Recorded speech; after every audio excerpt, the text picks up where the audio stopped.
ইউনূস সরকারকে জানতে চাই, আপনাকে সুখে থাকতে কি ভূতে কিলায় নাকি? আপনাকে ভূত পেয়েছে? আপনাকে ভূতে কিলায়?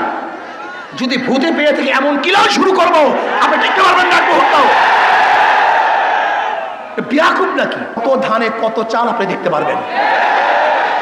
শেখ হাসিনা সরকার কিন্তু তোয়াক্কা করেনি, আন্দোলন করে বিদায় দিয়েছে।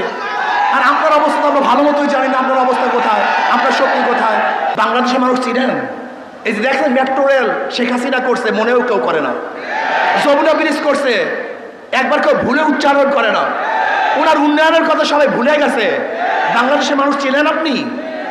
ইসলামকে বাদ দিয়ে, ধর্মকে বাদ দিয়ে আপনি যদি গোটা বাংলাদেশকে স্বর্ণ দিয়ে বান্ধিয়ে দেন, স্বর্ণ, প্রত্যেকটা মানুষের শরীরে যদি স্বর্ণের পোশাক থাকে, প্রত্যেকটা বাড়ি যদি মরমর পাথরের থাকে, আর আপনি একদিন ধর্মের বিরোধিতা করবেন, ওই সমস্ত পাথর আর সমস্ত স্বর্ণ আপনার মুখের মধ্যে ছুঁড়ে ফেলবে মানুষ।